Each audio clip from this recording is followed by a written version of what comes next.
Hi friends, പുതിയ സ്റ്റോറിയിലേക്ക് എല്ലാവർക്കും സ്വാഗതം. അങ്ങനെ വൈജ ശിവേട്ടൻ്റെയും ഗംഗേട്ടൻ്റെയും നിർബന്ധത്തിന് വഴങ്ങി കടപ്പാട്ടൂർ വീട്ടിലേക്ക് തന്നെ തിരിച്ചെത്തുന്നുണ്ട്. തിരിച്ച് വീട്ടിലെത്തിയ വൈജ രോഹിത്തിനെ കാണാൻ വേണ്ടി അവൻ്റെ റൂമിലേക്ക് ചെല്ലുന്നുണ്ട്. എന്നാൽ അവിടെ ചെന്ന വൈജ പ്രതീക്ഷിച്ചതുപോലെയൊന്നും ആയിരുന്നില്ല രോഹിത്ത്. വൈജയെ കണ്ട ഉടനെ രോഹിത്ത് വല്ലാണ്ട് പൊട്ടിത്തെറിക്കുന്നുണ്ട്. നിങ്ങൾക്കൊക്കെ എന്തിൻ്റെ കേടാണിത്? എന്നെ ഇച്ചിരി നേരമെങ്കിലും സമാധാനമായി വിട്ടൂടെ? എന്തൊരു ശല്യമാണിത്? ഇതിന് ഭേദം ഞാൻ ആ ജയിലിൽ തന്നെ കിടക്കുന്നതായിരുന്നു. അവിടെയായിരുന്നെങ്കിൽ ഇച്ചിരിയെങ്കിലും സമാധാനം കിട്ടിയേനെ. വൈജ അപ്പോൾ ചോദിക്കുന്നുണ്ട്, രോഹി മോനെ, നീ എന്തൊക്കെയായി പറയുന്നത്? നിനക്ക് എന്താ പറ്റിയത്? എല്ലാത്തിനും കാരണം ആ അലീനയാണടാ. അവൾ എന്നീ വീട്ടിലേക്ക് കാലുകുത്തിയോ അന്ന് തുടങ്ങിയതാണ് ഈ വീട്ടിലെ പ്രശ്നങ്ങൾ എന്നൊക്കെ വൈജ പറഞ്ഞു തുടങ്ങുമ്പോൾ തന്നെ രോഹിത് പറയുന്നുണ്ട്, എനിക്കൊന്നും കേൾക്കണ്ട. അമ്മയൊന്ന് ഈ റൂമിൽ നിന്ന് പോയി തരുമോ? എനിക്കിപ്പോൾ വേണ്ടത് കുറച്ച് മനസ്സമാധാനമാണ്. ഇത്രയും നാളും നിങ്ങളുടെ ഭർത്താവായിരുന്നു എനിക്കൊരു സമാധാനം തരാഞ്ഞത്. ഇപ്പം ദേ നിങ്ങളും ഒന്ന് പോയി തരാവോ എന്നിങ്ങനെ പറയുകയാണ് രോഹിത്ത്. ഇത് കേട്ട് ഒരു ഞെട്ടലോട് കൂടി തന്നെ കുറച്ചു നേരം ഒന്നും മിണ്ടാതെ രോഹിത്തിനെ തന്നെ നോക്കി നിൽക്കുകയാണ് വൈജ. അതിനുശേഷം രോഹിത്തിൻ്റെ റൂമിൽ നിന്ന് വൈജ താഴേക്ക് ചെല്ലുന്നുണ്ട്. അവിടെ ചെല്ലുമ്പോൾ ബബിത അങ്ങോട്ട് വന്നിട്ട് വൈജയോട് പറയുന്നുണ്ട്, അമ്മയോട് ഞാൻ പറഞ്ഞതല്ലായിരുന്നോ ഇത് നമ്മുടെ പഴയ രോഹിത്തേട്ടനല്ലെന്ന്? എല്ലാവരോടും രോഹിത്തേട്ടന് ദേഷ്യമാണ്. സത്യം പറയാലോ അമ്മേ, ഇതിലും ഭേദം രോഹിത്തേട്ടൻ ജയിലിൽ തന്നെ കിടക്കുന്നതായിരുന്നു നല്ലത്. ഇത് കേൾക്കുമ്പോൾ വൈജ ദേഷ്യത്തോടു കൂടി ബബിതയെ ഒന്ന് നോക്കുന്നുണ്ട്. എന്നിട്ട് പറയും, നീ എന്താടി പറഞ്ഞത്? രോഹിത്ത് ജയിലിൽ കിടക്കുന്നതാണ് നല്ലതെന്നോ? ആ അതെ അമ്മേ, ഇതിലും ഭേദം രോഹിത്തേട്ടൻ ജയിലിൽ കിടക്കുന്നത് തന്നെയാണ്. രോഹിത്തേട്ടൻ്റെ സ്വഭാവം വെച്ച് അത് തന്നെയായിരിക്കും ഇതിലും നല്ലത്. ദേ ബബിതേ, നീ എൻ്റെ ഇത് മേടിക്കും കേട്ടോ എന്നിങ്ങനെ വൈജ പറയുമ്പോൾ തന്നെ ബബിത ഒരു പുച്ഛഭാവത്തോടു കൂടി അവളുടെ റൂമിലേക്ക് കയറി പോകുന്നുണ്ട്. അന്നേരം വൈജയാണെങ്കിൽ ആകെ ദേഷ്യത്തിൽ രോഹിത്ത് പറഞ്ഞ ഓരോ വാക്കുകളും ഇങ്ങനെ ഓർത്തുകൊണ്ട് നിൽക്കുകയാണ്. എന്നാൽ തന്നെയും ഇതിനെല്ലാം കാരണം അലീനയാണെന്നാണ് അവളുടെ ചിന്താഗതി. അങ്ങനെ പിന്നീട് വൈജയ്ക്കുള്ള ഭക്ഷണമായിട്ട് അലീന വൈജയുടെ റൂമിലേക്ക് ചെല്ലുന്നുണ്ട്. അലീനയെ കണ്ടപ്പോൾ തന്നെ വൈജയ്ക്കങ്ങ് വല്ലാതെ ദേഷ്യം പിടിക്കുന്നുണ്ട്. മാഡം, ഇത് മാഡത്തിനുള്ള ഫുഡാണ്. അതിന് ഞാൻ നിന്നോട് പറഞ്ഞോടി എനിക്ക് ഫുഡ് വേണമെന്ന്. ഇല്ലല്ലോ, പിന്നെ നീ എന്തിനാടി ഇതും എടുത്തോണ്ട് ഇങ്ങോട്ട് എഴുന്നള്ളിയത്? നിനക്കറിയാലോ എനിക്ക് നിന്നെ കാണുന്നത് തന്നെ ദേഷ്യമാണ്. നീ ഒറ്റയൊരുത്ത് കാരണമാടി എൻ്റെ കുടുംബം ഇങ്ങനെ തകർന്നു പോയത്. ഇനിയിപ്പോൾ ഞാനിവിടെ ഉണ്ടല്ലോ, എനിക്കറിയാം നിന്നെ എന്ത് ചെയ്യണമെന്ന്. അത് കേട്ട് അലീന വൈജയോട് ചോദിക്കുന്നുണ്ട്, മേഡം ഞാൻ എന്ത് ചെയ്തിട്ടാ മേഡത്തിന് ഇതിന് മാത്രം എന്നോട് ദേഷ്യം? ഓഹോ, നീ അപ്പോൾ ഒന്നും ചെയ്തില്ലേടി? എൻ്റെ ഭർത്താവിനെ നീ തട്ടിയെടുത്തില്ലേടി? എൻ്റെ സ്ഥാനത്തല്ലേ നീ ഇപ്പോൾ ഇത്രയും ദിവസം ഇവിടെ കഴിഞ്ഞത്? പോരാത്തതിന് എൻ്റെ മക്കളെയൊക്കെ നീ അങ്ങ് കയറി ഭരിക്കല്ലായിരുന്നോ? ഇത്ര ദിവസം ഞാനൊന്നും മിണ്ടായിരുന്നു, ഞാനൊന്ന് കിടപ്പിലായിപ്പോയി. ഇനി അങ്ങോട്ട് എന്ത് വേണമെന്നൊക്കെ എനിക്ക് നന്നായിട്ട് അറിയാം. നീ നോക്കിക്കോ, ഒരാഴ്ചക്കകം നിന്നെ ഞാൻ ഇവിടുന്ന് പുറത്താക്കിയിരിക്കും എന്നൊക്കെ അലീനയെ വെല്ലുവിളിക്കുകയാണ് വൈജ. അലീന അപ്പോൾ പറയുന്നുണ്ട്, ഞാൻ ഇവിടുന്ന് പോകാൻ തയ്യാറാണ് മേഡം. മേഡത്തിൻ്റെ ജീവിതം തകർക്കണമെന്ന് ഞാൻ ഒരിക്കലും കരുതിയിട്ടില്ല. അച്ഛൻ പറയുകയാണെങ്കിൽ ഈ നിമിഷം തന്നെ ഞാൻ ഇവിടുന്ന് പോകാൻ തയ്യാറാ. എന്താടി നീ പറഞ്ഞേ? അച്ഛനോ? ബാലേന്ദ്രൻ എങ്ങനെയാടി നിനക്ക് അച്ഛനാവുന്നേ? തെരുവിൽ കിടക്കുന്ന വല്ലവർക്കും പിടിച്ചുണ്ടായ നീ എങ്ങനെയാടി ബാലേന്ദ്രൻ്റെ മകളാകുന്നത്? ബാലേന്ദ്രനെ എനിക്ക് ചെറുപ്പം മുതൽ അറിയാവുന്നതാ. അങ്ങേറെ മനസ്സിൽ ഈ വൈജയന്തി അല്ലാതെ വേറൊരു പെണ്ണില്ലായിരുന്നു. അതുകൊണ്ട് മാത്രം നീ അങ്ങേരുടെ മകളാന്ന് പറഞ്ഞാൽ വിശ്വസിക്കാനും മാത്രം മണ്ടിയല്ലടി ഞാൻ. ഇപ്പോൾ അങ്ങേർക്ക് വയസ്സായപ്പോൾ എന്നെ അങ്ങ് മടുത്തു.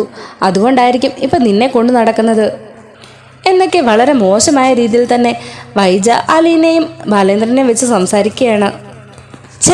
മേഡത്തിന് എങ്ങനെ ഇങ്ങനെയൊക്കെ സംസാരിക്കാൻ കഴിയുന്നു? എൻ്റെ അച്ഛൻ ഒരിക്കലും മേഡം ഉദ്ദേശിക്കുന്ന പോലെ ഒരാളെയല്ല. അച്ഛനെ എന്നെ ഒരു മകളായിട്ടാണ് ഇപ്പോഴും കാണുന്നത്. മേഡം തന്നെ പറഞ്ഞല്ലോ ബാലേന്ദ്രൻ സാറിൻ്റെ മനസ്സിൽ മേഡം അല്ലാതെ വേറൊരു പെണ്ണില്ല എന്ന്. അതുപോലെ ഞാനൊന്ന് ചോദിക്കട്ടെ, മേഡത്തിൻ്റെ മനസ്സിൽ ഈ 22 വർഷങ്ങൾക്ക് മുമ്പ് സാറല്ലാതെ വേറൊരു പുരുഷനുണ്ടായിരുന്നോ? പെട്ടെന്നുള്ള അലീനയുടെ ഈ ചോദ്യം കേട്ട് വൈജയാകെ ഒന്ന് നിശബ്ദയായി നിൽക്കുന്നുണ്ട്. അപ്പോൾ അലീന ചോദിക്കുന്നുണ്ട്, അല്ല മേഡം മറുപടി ഒന്നും പറഞ്ഞില്ല. എന്തു പറ്റി മേഡം? ഇനി ബാലേന്ദ്രൻ സാർ അറിയാത്ത എന്തെങ്കിലും രഹസ്യം മേഡത്തിനുണ്ടോ? അന്നേരം വൈജ അതിന് മറുപടി പറയുകയാണ്, ബാലേന്ദ്രനെ അല്ലാതെ മറ്റൊരു പുരുഷനെ ഞാൻ സ്നേഹിച്ചിട്ടില്ല. അതിനിപ്പോൾ നിന്നെ ബോധ്യപ്പെടുത്തേണ്ട കാര്യമൊന്നും എനിക്കില്ല. എന്നെ ചോദ്യം ചെയ്യാൻ നീ ആരാടി? അപ്പോൾ അലീന പറയുന്നുണ്ട്, അയ്യോ മേഡം, ഞാൻ മേഡത്തെ ചോദ്യം ചെയ്തൊന്നുമല്ല. മേഡം ഒന്നോർത്തോ, നമ്മൾ എത്രയൊക്കെ രഹസ്യങ്ങൾ മൂടി വെച്ചാലും അതൊരു നാൾ പുറത്തു വരും. അന്ന് നമ്മൾ ആരുടെയൊക്കെ ചോദ്യത്തിന് മറുപടി പറയേണ്ടതായി വരും എന്നൊക്കെ പറഞ്ഞിട്ട് പോവുകയാണ് അലീന. അലീനയുടെ ആ സംസാരം വൈജയെ വല്ലാതെ അസ്വസ്ഥയാക്കുന്നുണ്ട്. അല്ല, ഇവളെന്താ ഇങ്ങനെയൊക്കെ പറഞ്ഞിട്ട് പോകുന്നത്? ഇവളുടെ സംസാരം കേട്ടിട്ട് ഇവൾ എന്തൊക്കെയോ അറിഞ്ഞ മട്ട എന്നൊക്കെ ചിന്തിച്ച് വൈജ അവിടെ തന്നെ ഇങ്ങനെ നിൽക്കുകയാണ്. പിന്നീട് അങ്ങോട്ട് മനു വരുന്നുണ്ട്. മനു കയറി വരുമ്പോൾ കൃഷ്ണമോൾ അവിടെ ഉണ്ട്. അവളോട് ചോദിക്കുന്നുണ്ട്, അല്ല കൃഷ്ണമോളെ, എന്തൊക്കെയുണ്ട് വിശേഷങ്ങൾ? അപ്പോൾ കൃഷ്ണമോൾ പറയുന്നുണ്ട്, ഇവിടെ എന്ത് വിശേഷമാ മനുവേട്ടാ? രോഹിയേട്ടനാണെങ്കിൽ വന്ന അന്ന് മുതൽ ആ മുറിക്കകത്ത് തന്നെയാണ്. ആരെങ്കിലും വന്ന് രോഹിയേട്ടൻ്റെ അടുത്ത് പോയ രോഹിയേട്ടൻ അപ്പം ദേഷ്യപ്പെടും.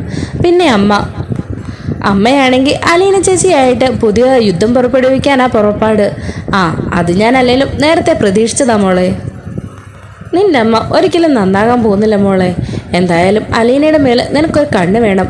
നിന്റെ അമ്മ രണ്ടും കൽപ്പിച്ച അലീനെ ഏത് വിധേനയും ഇവിടെ നിന്ന് പുറത്താക്കുമെന്നാ എൻ്റെ ഒരിക്കൽ വെല്ലുവിളിച്ചത് എന്ന് മനു പറയുമ്പോൾ കൃഷ്ണമോള് പറയുന്നുണ്ട്, എന്തായാലും അത് നടക്കില്ല മനുവേട്ടാ. അച്ഛൻ ഇവിടെ ഉള്ളിടത്തോളം കാലം അമ്മയുടെ ഒരു വെളച്ചിലും അച്ഛൻ്റെ അടുത്ത് നടക്കുകയല്ല എന്നിങ്ങനെ പറയുകയാണ് കൃഷ്ണമോള്. എന്തായാലും ഞാനൊന്ന് രോഹിത്തിനെ കാണട്ടെ കൃഷ്ണമോളെ. അത് വേണോ മനുവേട്ടാ? രോഹിത്തേട്ടൻ ഇപ്പോൾ പഴയ രോഹിയേട്ടനൊന്നുമല്ല. ആര് ചെന്നാലും രോഹിയേട്ടൻ ദേഷ്യപ്പെടും. അതൊക്കെ ഞാൻ നോക്കിക്കോളാം മോളെ. എന്തായാലും ഞാൻ അവനെ ഒന്ന് കണ്ടിട്ട് വരട്ടെ എന്നും പറഞ്ഞ് മനു രോഹിത്തിൻ്റെ റൂമിലേക്ക് ചെല്ലുന്നുണ്ട്. മനുവിനെ കാണുമ്പോൾ തന്നെ രോഹിത്തിൻ്റെ മുഖത്ത് ഒരു പുച്ഛഭാവമാണ്. അപ്പോൾ മനു പറയുന്നുണ്ട്, ഞാൻ വന്നത് നിനക്ക് ഇഷ്ടപ്പെട്ടിട്ടില്ലെന്ന് എനിക്ക് നന്നായിട്ടറിയാം. എന്നാലും രോഹി, നിനക്ക് ഇതിനകത്ത് തന്നെ ഇരിക്കാനാണോ നിന്റെ പ്ലാൻ എന്നൊക്കെ ചോദിക്കുമ്പോൾ രോഹിത്ത് പറയുന്നുണ്ട്, അല്ല ഞാൻ എവിടെ ഇരുന്നാലും മനുവേട്ടൻ എന്താ? ഞാൻ ചിലപ്പോൾ ഈ റൂമിൽ തന്നെ അങ്ങ് ഇരുന്നെന്ന് വരും. അതിനിവിടെ ആർക്കാ എന്താ പ്രശ്നം എന്നിങ്ങനെ ദേഷ്യത്തോടുകൂടെ ചോദിക്കുകയാണ് അന്നേരം അങ്ങോട്ട് രോഹിത്തിനുള്ള ജ്യൂസുമായിട്ട് അലീന വരുന്നുണ്ട്. മനുവേട്ടനോ? മനുവേട്ടൻ ഇതിപ്പോൾ എത്തി? ഞാനിപ്പോൾ വന്നതേ ഉള്ളൂ അലീന.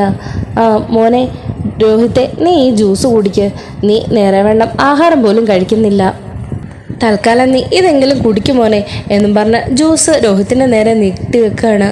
എനിക്കിതിൻ്റെ ജ്യൂസൊന്നും വേണ്ടടി എന്നും പറഞ്ഞ് രോഹിത്ത് ദേഷ്യത്തോടു കൂടി തന്നെ ആ ജ്യൂസ് ഗ്ലാസ് തട്ടിക്കളയുന്നുണ്ട്. ഇത് കാണുമ്പോൾ തന്നെ മനുവിന് വല്ലാതെ ദേഷ്യം വരും. മനു പൊട്ടിത്തെറിക്കുന്നുണ്ട്. എന്ത് ചെറ്റത്തലവാടായി കാണിച്ചത്? നിനക്ക് ജ്യൂസ് വേണമെങ്കിൽ അത് മര്യാദയ്ക്ക് പറഞ്ഞാൽ പോരെ, ഇത് തട്ടിയിടേണ്ട കാര്യമുണ്ടോ? ഞാൻ ചിലപ്പോൾ ജ്യൂസൊക്കെ തട്ടിയിട്ടെന്ന് വരും. ഇവളോട് ഞാൻ പറഞ്ഞു എനിക്ക് ജ്യൂസ് വേണമെന്ന്. എനിക്ക് ജ്യൂസ് കൊണ്ടുതരാനൊന്നും ഞാൻ പറഞ്ഞില്ലല്ലോ. വേലക്കാരിയുടെ സ്ഥാനത്ത് നിന്നാൽ മതി, അല്ലാതെ എന്നെ കയറി ഭരിക്കാനൊന്നും നോക്കണ്ട എന്നൊക്കെ രോഹിത്ത് പറയുമ്പോൾ അലീനയ്ക്കത് വല്ലാത്ത വിഷമാവുന്നുണ്ട്. അവള് നേരെ കണ്ണുകളോടെ രോഹിത്തിനെ നോക്കുന്നുണ്ട്. അതിനുശേഷം ആ ചിതറിക്കിടന്ന ചില്ലുകളെല്ലാം പിറക്കിക്കൂട്ടി അവിടെ വൃത്തിയാക്കിയതിന് ശേഷം അവൾ അവിടെ നിന്ന് പോകുന്നുണ്ട്. അലീന പോയതിനു ശേഷം മനു രോഹിത്തിനോട് പറയുന്നുണ്ട്, നീ ഇപ്പോൾ വേലക്കാരി എന്ന് പറഞ്ഞ് വിളിച്ചില്ലേ അലീന? അവളില്ലായിരുന്നുവെങ്കിൽ നീ ഇപ്പോഴും ജയിലിൽ തന്നെ കിടന്നേനെ. അവൾ ഒറ്റയൊരുത്തിയാണ് നിനക്ക് ജാമ്യം കിട്ടാൻ കാരണം. അതിന് ഞാൻ പറഞ്ഞ മനുവേട്ട എന്നെ രക്ഷിക്കാനായിട്ട് ഇല്ലല്ലോ. ഇവിടെ ഈ നിൽക്കുന്നതിലും ഭേദം ആ ജയിലിൽ തന്നെ കിടക്കുന്നതായിരുന്നു നല്ലത്.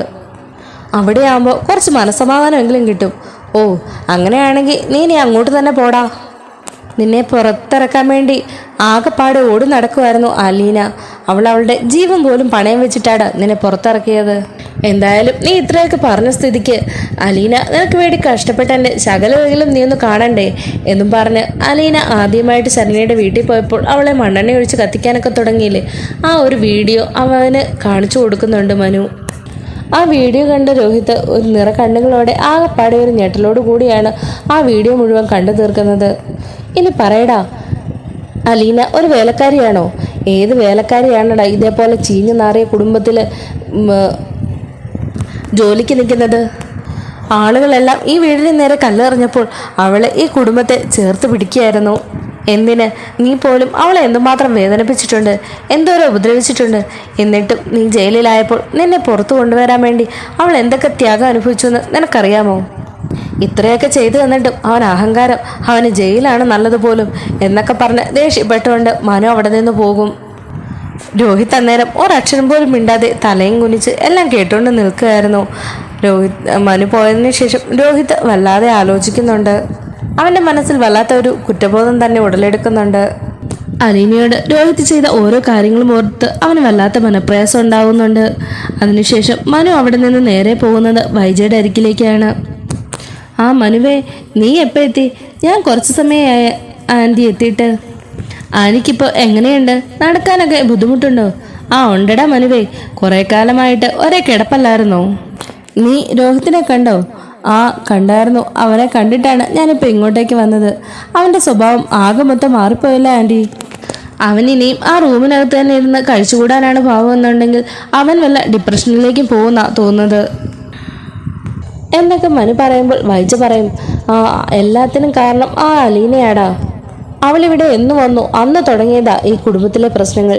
നീയും നിന്റെ അങ്കിളും അവളെ എടുത്ത് തലയിൽ വെച്ചുകൊണ്ട് നടക്കുകയല്ലേ ആ നാശത്തിനെ എന്നിങ്ങനെ വൈജ ചോദിക്കുമ്പോൾ മനു പറയുന്നുണ്ട്, ആൻറ്റി എന്തിനാ ആൻറ്റി ആ പാവത്തിനെ എപ്പോഴും ഇങ്ങനെ കുറ്റം പറയുന്നത്? ആൻറ്റി ഒന്നും മറക്കരുത്, അലീന കാരണമാണ് രോഹിത് ഇപ്പോൾ പുറത്തിറങ്ങിയത്. അല്ലായിരുന്നെങ്കിൽ എൻ്റെ അനിയൻ ഹരിക്കൊപ്പം ഇപ്പൊ രോഹിത്തും ജയിലിൽ തന്നെ കിടന്നേനെ.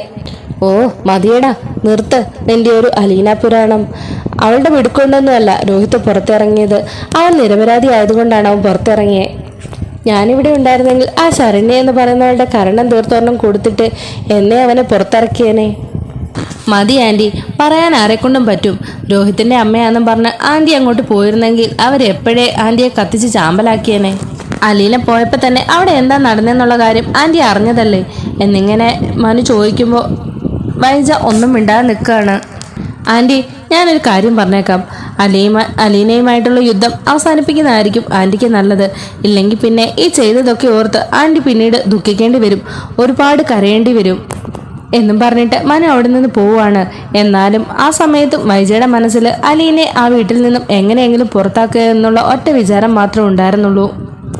തൻ്റെ കുടുംബം തകർത്ത ഒരു പെൺകുട്ടിയായിട്ട് മാത്രമാണ് വൈജയ്ക്ക് അലീനയെ കാണാൻ സാധിക്കുന്നത്. അലീന തന്നെ രക്ഷിച്ചതും തനിക്ക് വേണ്ടി ഇത്രയും ത്യാഗമൊക്കെ ചെയ്തതോർത്ത് രോഹിത്തിന് നല്ല കുറ്റബോധമുണ്ടായിരുന്നു. അങ്ങനെ അലീനെ തിരക്കി രോഹിത് കിച്ചണിലേക്ക് ചെല്ലുന്നുണ്ട്. രോഹിത്തിനെ കാണുന്നതും അലീന ചോദിക്കും, എന്താ മോനെന്താ ഇങ്ങോട്ടേക്ക് വന്നത്? നിനക്ക് കഴിക്കാൻ വല്ലതും വേണമായിരുന്നെങ്കിൽ മോന് പറഞ്ഞുവിടായിരുന്നോ? ചേച്ചി അത് റൂമിലേക്ക് കൊണ്ടു തരില്ലായിരുന്നോ? അത് പിന്നെ ചേച്ചി, എനിക്ക് ചേച്ചിയോടൊന്ന് സംസാരിക്കണം. എന്താ മോനെ, നിനക്ക് എന്താ ഈ ചേച്ചിയോട് പറയാനുള്ളത്? അത് പിന്നെ ചേച്ചി, ഞാൻ ചേച്ചി എന്തോരം ദ്രോഹിച്ചിട്ടുണ്ട്. എന്നിട്ടും ചേച്ചി എന്തിനാ എന്നെ രക്ഷിച്ചത്? ജീവൻ പണയപ്പിച്ചിട്ടാണ് ചേച്ചി എന്നെ രക്ഷിച്ചതെന്ന് മനുവേട്ടൻ പറഞ്ഞു. ചേച്ചി എന്തിനാ അന്ന് ശരണ്യയുടെ വീട്ടിലേക്ക് പോയത്? അന്ന് അവിടെ വെച്ച് അവരെങ്ങാനും ചേച്ചിയെ കത്തിച്ചിരുന്നെങ്കിലോ? അന്നേരം അലീന പറയും, മോനെ, ഞാൻ അന്ന് ശരണ്യയുടെ വീട്ടിലേക്ക് പോയത് അവളെ ഒന്ന് സമാധാനിപ്പിക്കാൻ വേണ്ടിയാണ്. അതുപോലെ തന്നെ എനിക്കറിയണമായിരുന്നു അന്ന് അവിടെ എന്താണ് സംഭവിച്ചതെന്ന്. നീ അങ്ങനെ ഒരു വൃത്തികേട് ചെയ്യില്ലെന്ന് എനിക്ക് നല്ല ഉറപ്പായിരുന്നു. നീ എന്തിനാ മോനെ ആ ഹരിയുടെ വാക്കും കേട്ട് അന്ന് അവിടേക്ക് പോയത്? അത് പിന്നെ ചേച്ചി, എനിക്കന്നൊരു അബദ്ധം പറ്റിയതാണ്. ഹരി എന്നെ ഒരുപാട് നിർബന്ധിച്ചു. അതുകൊണ്ട് ആണാണെങ്കിൽ വാടാ എന്നൊക്കെ പറഞ്ഞ് വിളിച്ചപ്പോൾ ഞാൻ അങ്ങോട്ടേക്ക് പോയതാ ചേച്ചി. അപ്പോൾ അലീന പറയുന്നുണ്ട്, അത് സാരമില്ല, കഴിഞ്ഞതൊക്കെ എന്തായാലും കഴിഞ്ഞു. ഇനി അതൊന്നും ഓർത്ത് സങ്കടപ്പെട്ടിട്ട് ഇരുന്നിട്ട് കാര്യമില്ല. ഇനി എനിക്ക് നിന്നോട് ഒരു കാര്യം പറയാനുള്ളൂ. നീ ഇങ്ങനെ ആ റൂമിൽ തന്നെ ഇരുന്ന് നിന്റെ ജീവിതം നശിപ്പിക്കരുത്. നീ പഴയ രോഹിത്താകണം. റൂമിൽ നിന്ന് പുറത്തിറങ്ങണം, കോളേജിൽ പോകണം. ആരെങ്കിലും നിന്നെ നോക്കി എന്തെങ്കിലും പറഞ്ഞാൽ അതിനൊക്കെ ചുട്ട മറുപടി തന്നെ കൊടുക്കണം എന്നൊക്കെ പറയണം അലീന. അപ്പോൾ രോഹിത് ചോദിക്കുന്നുണ്ട്, അതെങ്ങനെയാ ചേച്ചി, ഇനി ഞാനെങ്ങനെ പുറത്തിറങ്ങുക? പുറത്തിറങ്ങുമ്പോൾ ആളുകൾ എന്നെ തല്ലി ചതയ്ക്കുക. ചില സമയങ്ങളിൽ ഈ ജീവിതം പോലും അവസാനിപ്പിച്ചാലോ എന്നാ തോന്നുന്നേ. അപ്പോൾ പിന്നെ ഞാൻ എങ്ങനെ കോളേജിൽ പോകുന്നേ? എൻ്റെ ഫ്രണ്ട്സിൻ്റെയൊക്കെ മുഖത്ത് ഞാൻ എങ്ങനെ നോക്കും? അതിന് മോനെ, നീ തെറ്റൊന്നും ചെയ്തിട്ടില്ലല്ലോ, പിന്നെ നീ എന്തിനാ പേടിക്കുന്നത്? ലോകം മൊത്തം മോൻ നിരപരാധിയാണെന്ന് അറിഞ്ഞു കഴിഞ്ഞു. അതുകൊണ്ട് തന്നെ മോൻ ഇനി ഒന്നിനെയും പേടിക്കരുത്.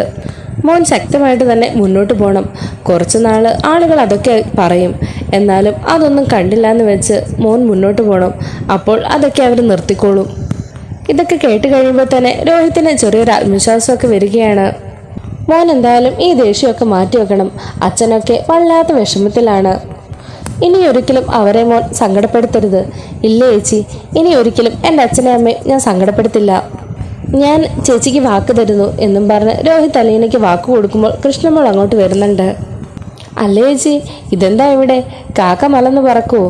നീ എന്താ മോളെ അങ്ങനെ ചോദിച്ചത്? ഇവൻ എൻ്റെ അനിയനല്ലേടി? നിന്നെപ്പോലെ തന്നെയാണ് എനിക്കവനും.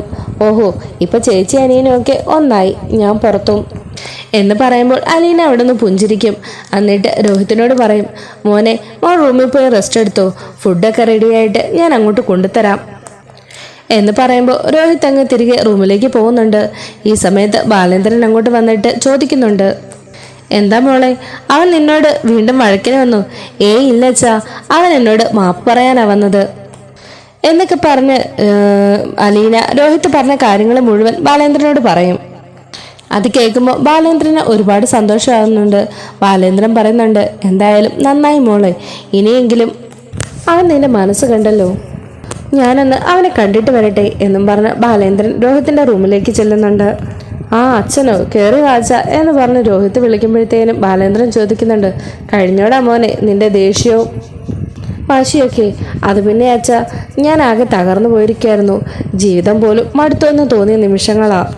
പിന്നെ മനുവേട്ടൻ വന്ന് നടന്ന കാര്യങ്ങളൊക്കെ പറഞ്ഞു തന്നപ്പോഴാ മാലീന ചേച്ചി എനിക്ക് വേണ്ടി കഷ്ടപ്പെട്ട കാര്യങ്ങളൊക്കെ ഞാൻ അറിയുന്നത്.